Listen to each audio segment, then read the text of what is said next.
Olá, cursistas! Sejam muito bem-vindos, é um prazer estar aqui com vocês. Meu nome é Cibele Macedo e estamos trabalhando a disciplina de Planejamento e Promoção da Administração Pública. Peço que em nossas aulas vocês estejam munidos de papel e caneta para quando surgir alguma dúvida, vocês anotarem e depois postarem no nosso fórum de Tira Dúvidas. Já aproveitando a oportunidade para dizer que vai haver um fórum de Tira Dúvidas para cada uma de nossas aulas. Então, prestem atenção e postem também as suas dúvidas no fórum pertinente a cada aula. E para que tenhamos um bom resultado, será necessária a dedicação de vocês nos estudos e atividades da sala virtual. Mas também é muito importante que vocês leiam toda a apostila e todo o material disponibilizado. Então, vamos começar? Ao final da aula de hoje, esperamos que vocês compreendam a lógica de organização e os instrumentos para a aplicação do método de planejamento estratégico situacional, o PES. E que compreendam também o encadeamento dos momentos em que compõe o método. E, por fim, articular as ferramentas para a aplicação do mesmo. Nesta aula, você será apresentado de modo mais sistêmico as ferramentas do planejamento estratégico situacional. Haverá ainda uma apresentação dos temas e dos instrumentos relacionados ao monitoramento e à avaliação, como partes inerentes do processo de planejamento. Então, vamos lá para que possamos construir juntos esse novo conhecimento de suma importância para a formação de vocês neste curso. Ao darmos início ao estudo da segunda unidade, vamos perceber de imediato que o tema central é o PES. O que é PES, gente? Planejamento Estratégico Situacional. Então, essa aula será inteiramente voltada para esse tema.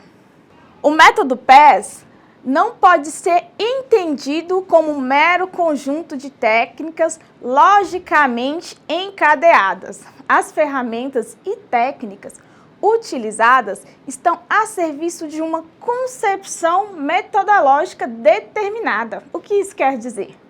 Quer dizer que já existe uma forma e uma metodologia definida para se tratar o PES. Não é nada aleatório, pois como já vimos, se é aleatório, não é planejado. Essa metodologia é impregnada de considerações teóricas sobre a sociedade, o Estado, a ação humana e a produção de fatos sociais. Ou seja, cada situação a ser planejada exige uma análise particular do ponto de vista do PES. O planejamento é entendido como um processo de aprendizagem e correção e aprendizagem, no qual o acompanhamento da realidade e a avaliação das decisões tomadas devem estar permanentemente presentes.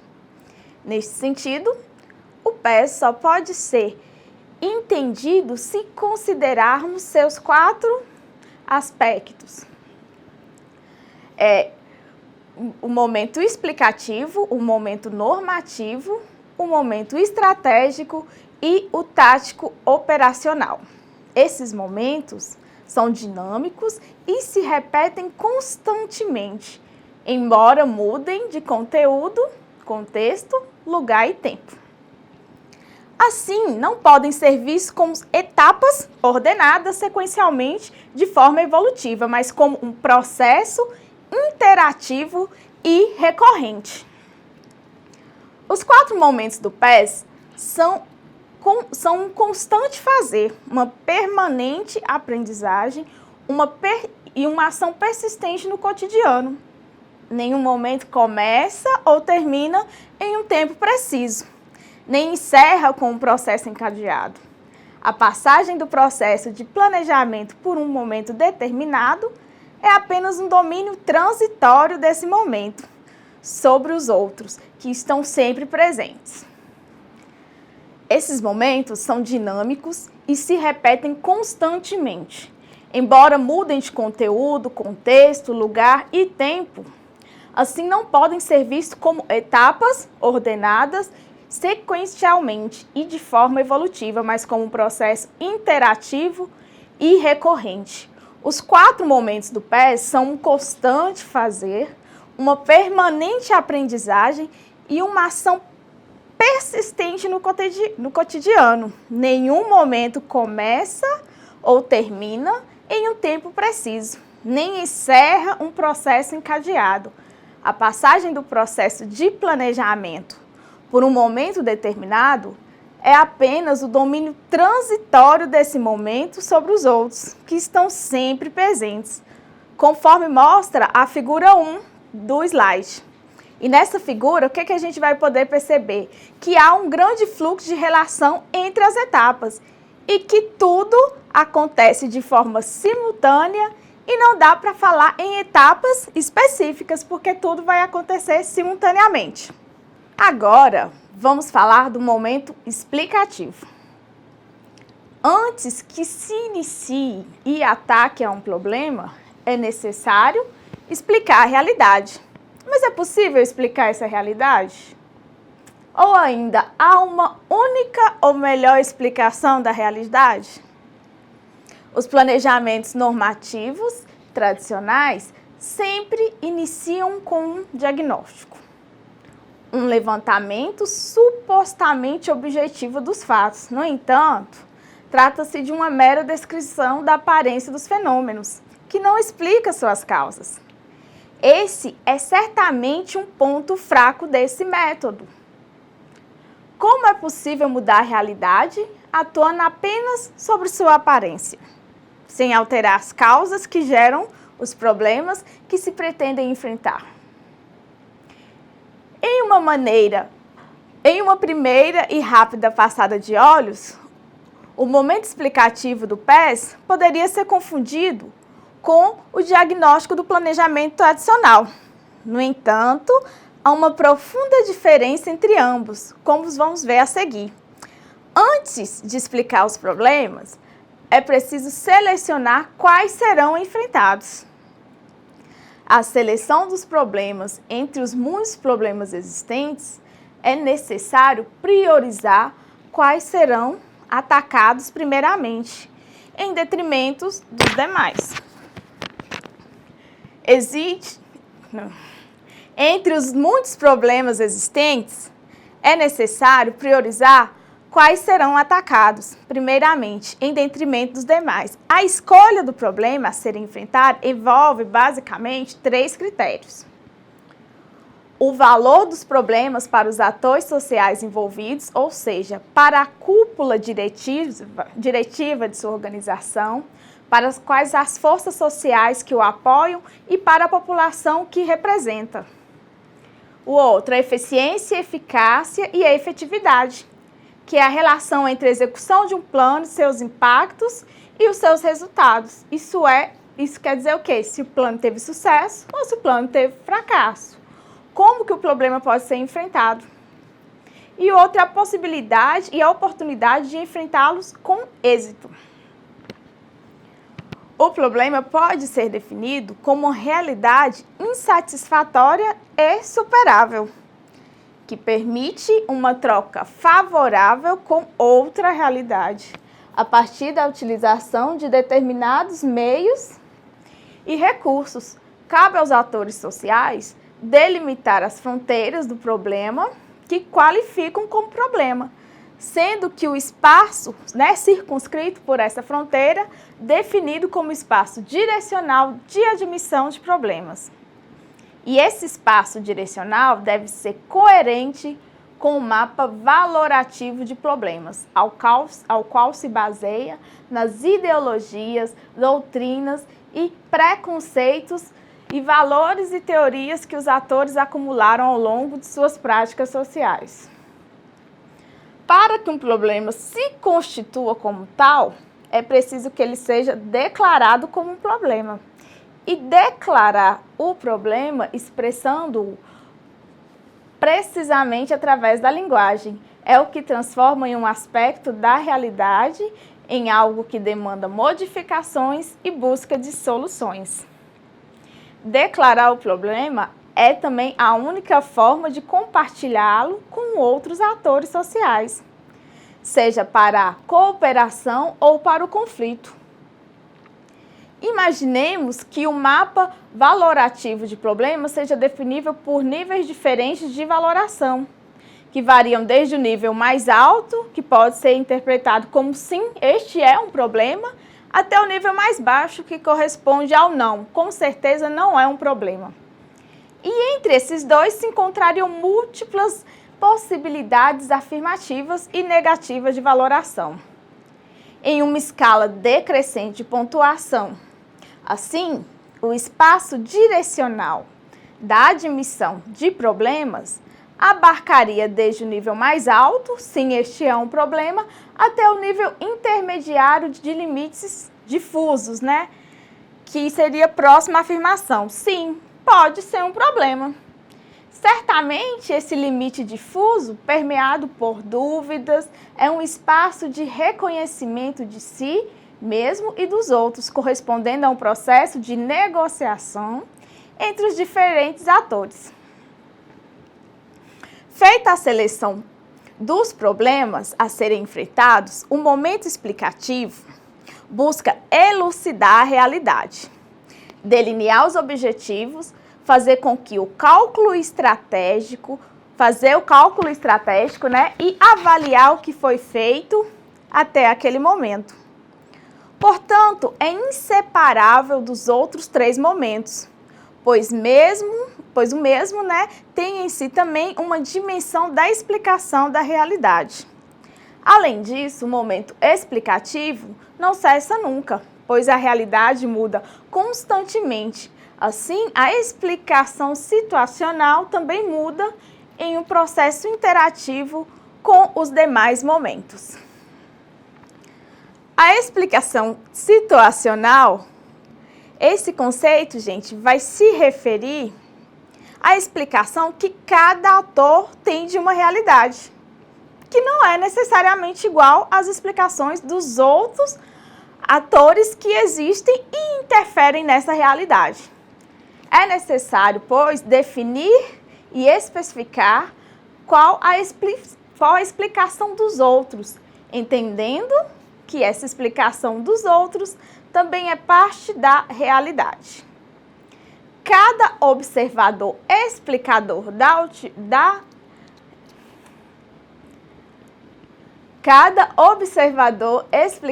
da realidade é um ator que focaliza sua atenção só em alguns aspectos, restringido pelo domínio de suas práticas cotidianas e pelo seu mapa cognitivo. Esse foco pode ser mais ou menos amplo, mas nunca limitado, pois estará sempre restringido pela cegueira situacional de cada ator.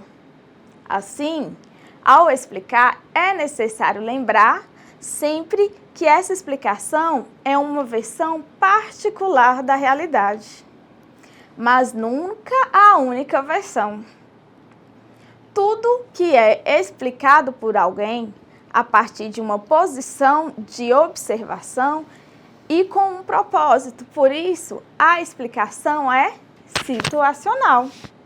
E para o PES, o planejamento estratégico, estratégico situacional, o momento explicativo segue dois princípios básicos: a participação de todos, baseando-se no consenso, jamais confundir, gente, consenso com unanimidade, e a visualização da produção do grupo. Para tanto, a explicação deve ser resultado das formulações dos diferentes atores envolvidos. A explicação de um problema deve começar pela construção dos descritores. Gente, o que são os descritores de problema? Descritores de um problema, o descritor, ele pode ser entendido como o relato, né, quem relata alguma coisa, sem incluir as origens ou as consequências dessa coisa. Descrever é narrar como se mostra algo para nós, como o percebemos, sem incluir na narrativa sua função, sua definição, sua origem, sua história e o seu destino. Então, o narrador passa a ser impessoal, ele apenas narra o que está acontecendo. Agora, vamos falar do momento normativo, que traz à tona a seguinte questão: como deve ser a realidade? É o momento propositivo do planejamento, quando os atores sociais envolvidos definem, contrapondo aos problemas analisados no momento explicativo. Qual a situação ideal a ser alcançada e, em cima dessa definição, procuram maneiras de atacar as causas essenciais desses problemas. O momento normativo se caracteriza por ser um cálculo flexível, que precede e preside a ação. Pode ser um desenho construído a partir da perspectiva dos atores que planejam e pela impossibilidade de separar as dimensões técnicas e políticas. Cabe observar que, embora estejamos aqui tratando do momento normativo, neste estarão claramente presentes momentos do momento. Cabe observar que, embora estejamos aqui tratando do momento normativo, neste estarão claramente presentes elementos do momento explicativo e do momento estratégico. Isso ocorre porque, como já enfatizamos, os momentos do PES são dinâmicos e se repetem constantemente, mudando de conteúdo, contexto, lugar e tempo. Como já vimos, o PES parte do reconhecimento de que desenhar de forma determinada é pouco útil, sendo, portanto, necessário desenhar considerando as condições reais de incerteza que caracterizam o jogo social. Assim, ao desenvolver o momento normativo, é preciso levar em conta que muitas variáveis se encontram fora do campo de ação do ator, atrevendo assim a necessidade de se vislumbrar cenários alternativos e de construir a viabilidade do projeto, o que será feito no momento estratégico. Ou seja, o momento normativo e o momento estratégico são inseparáveis. O PES parte do reconhecimento de que desenhar deterministicamente é pouco útil, sendo, portanto, necessário desenhar considerando as condições reais de incerteza que caracterizam o jogo social. Assim, ao desenvolver o momento normativo, é preciso levar em conta que muitas variáveis se encontram fora do campo de ação do ator, atrevendo assim a necessidade de vislumbrar cenários alternativos e de se construir a viabilidade do projeto, o que será feito no momento estratégico. Ou seja, o momento normativo e o momento estratégico são inseparáveis e temos incerteza nos dois momentos. E como vamos nos defender? O melhor modo de se defender contra a incerteza é a repetição constante do cálculo de planejamento. Ao voltarmos para o normativo, vamos perceber que as operações essenciais estão na ferramenta central do momento normativo. A operação é a aplicação de recursos ou insumos à produção de um resultado. Assim, uma operação vai refletir sempre uma ação entre recursos e produtos e resultado. A ausência de qualquer uma dessas partes descaracteriza uma operação. E antes de iniciar a implementação, é importante avaliar se as operações estão concebidas de modo coerente e se, de fato, tem a capacidade para levar à concretização dos objetivos do plano. As operações se efetivam através de ações que são, portanto, o desdobramento e o detalhamento das operações.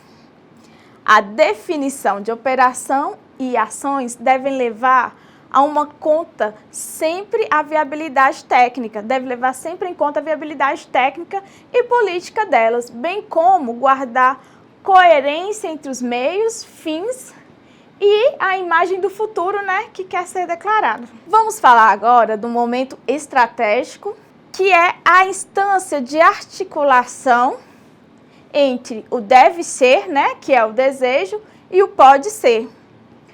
Uma vez selecionado e descrito o problema, explicadas as suas causas, definida a situação, objetivo e traçadas as operações, resta a seguinte pergunta: o que é possível fazer para viabilizar o plano? Na prática, o momento estratégico se confunde com o momento normativo, pois ao serem desenhadas, as operações e as ações já se leva em conta a viabilidade delas. Para uma melhor compreensão do momento estratégico, precisamos retomar a definição de 3 termos. Primeiro vai ser a tática. E o que é a tática, gente? É o uso de recursos escassos na produção de uma mudança situacional imediata.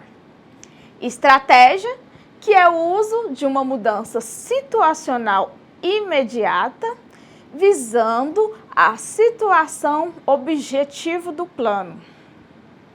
Plano é a proposta de ação, procurando tornar o desejo uma realidade viável, utilizando táticas e estratégias.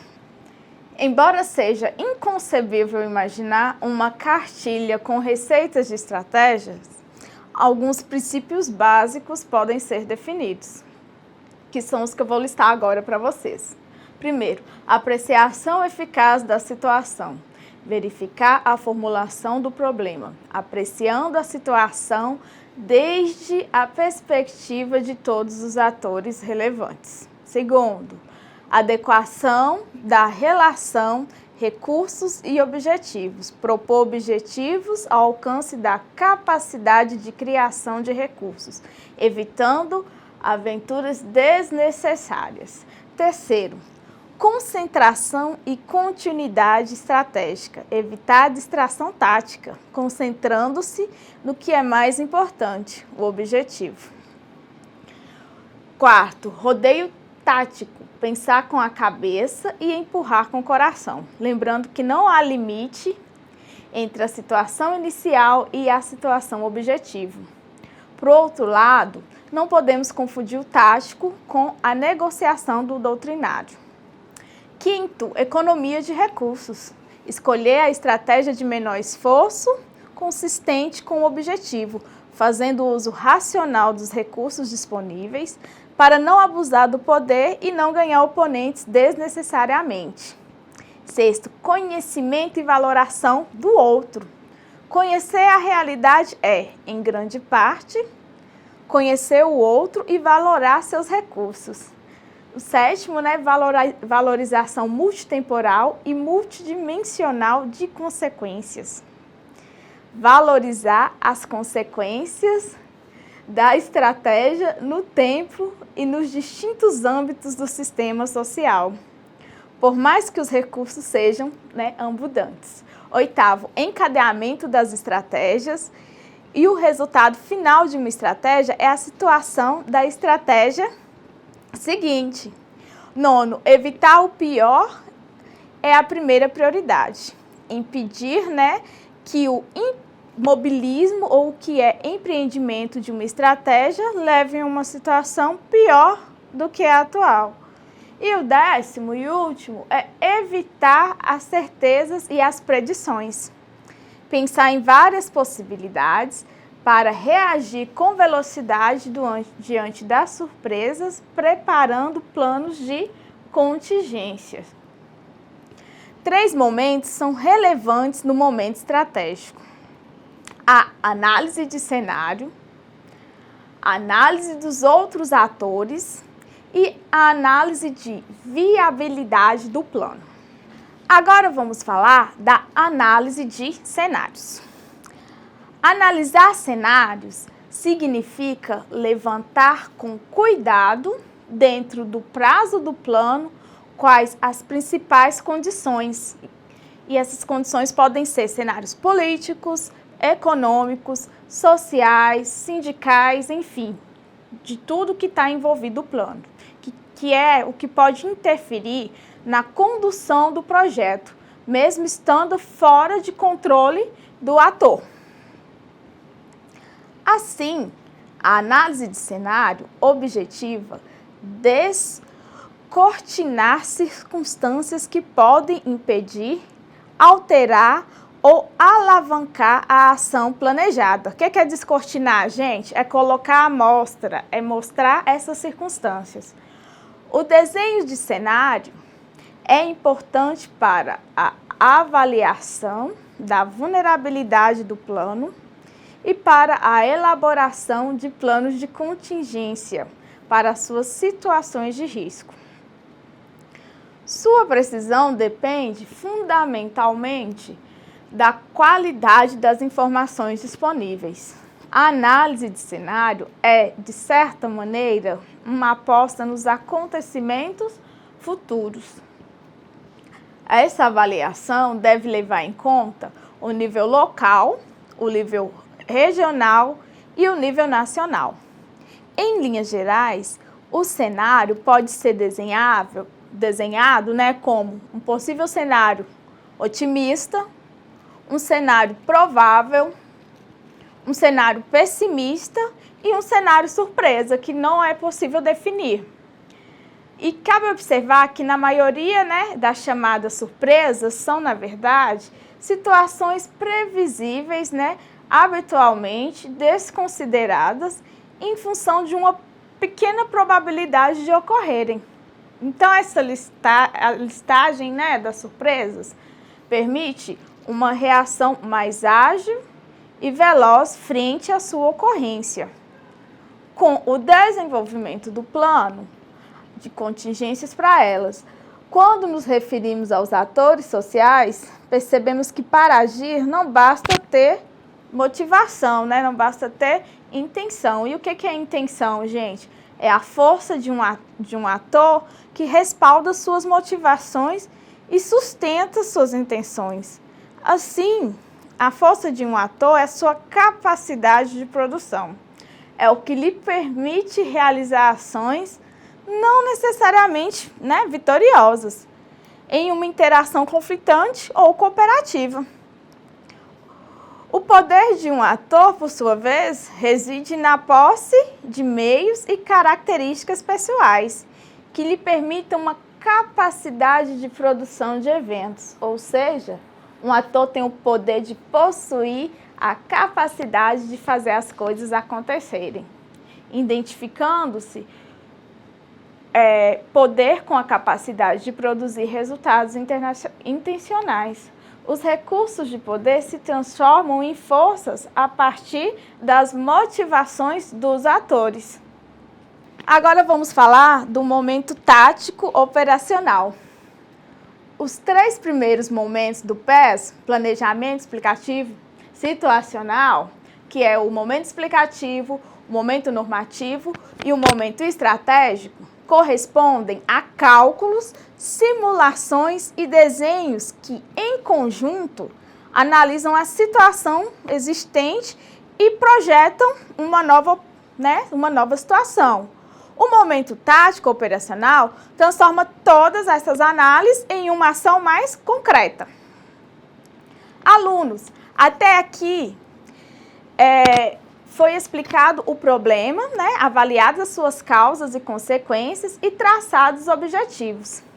Elaborado o plano e analisado a viabilidade dele. É chegado então o momento de organizar a execução do plano. Definir quem faz o quê e em que instante e em que sequência, bem como estabelecer a agenda de avaliação de desempenho do plano.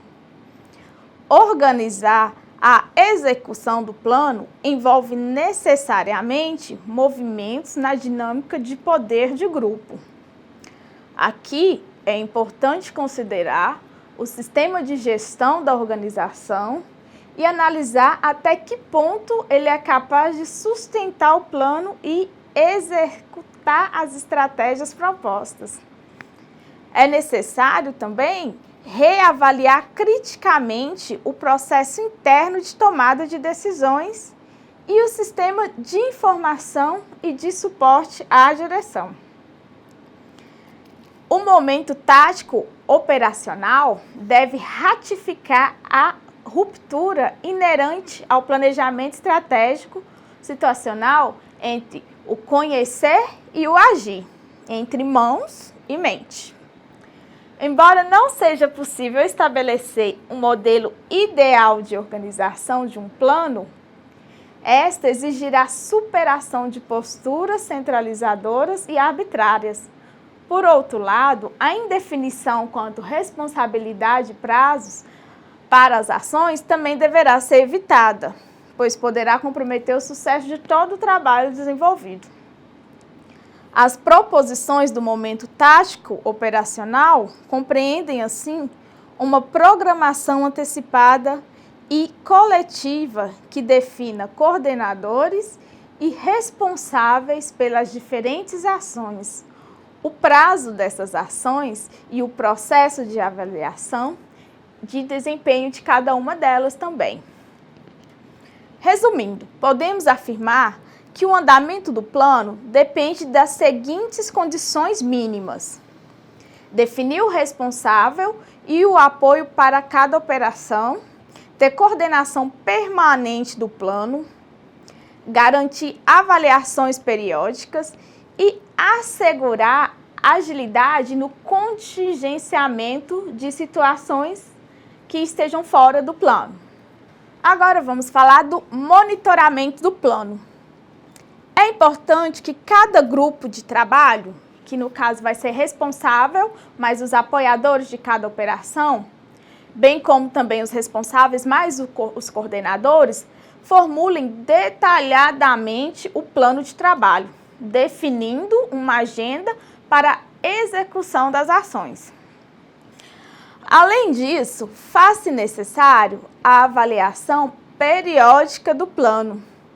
É importante lembrar que o planejamento estratégico situacional é um processo contínuo. Não há um sistema definido para avaliações de plano. Entretanto, gente, os seguintes elementos devem estar sempre presentes quando a gente for avaliar. Primeiro, definir um cronograma de avaliação, periodicidade e determinar a data da primeira avaliação. Definir responsabilidades. Tem que se ter um organograma, decidir quem cobra de quem. Definir procedimentos para avaliação, que pode ser um relatório verbal ou um relatório escrito de atividades. Definir também como medir os resultados. Aí essas definições podem ser tanto quantitativas como qualitativas, que vai corresponder à avaliação da eficiência do plano e da eficácia. E também estabelecer um limite para revisão e adequação do plano. Como já destacamos, o plano precisa incluir a previsão de dados chaves, que deverão ser considerados no momento de realizar as atividades de monitoramento e avaliação. Então, gente, agora qual é o papel dos indicadores no plano? Definir operacionalmente os objetivos, os meios e produtos, os resultados que são esperados. Proporcionar recursos concretos para um processo efetivo de monitoramento, de avaliação formativa e somativa. Sem indicadores sem esses indicadores, esse tipo de avaliação seria impossível. Verificar se os objetivos e etapas do projeto estão sendo alcançados. Conhecer o estado do projeto, se as metas intermediárias estão sendo realizadas. Identificar áreas que demandam correção, alimentar os responsáveis por construir a legitimidade do plano ou projeto. Gente, e o que caracteriza esses indicadores apropriados? como, né, que a gente vai definir indicadores apropriados para o plano?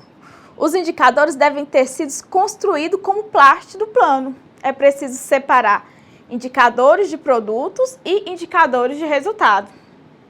É preciso também separar os indicadores relacionados aos objetivos, né?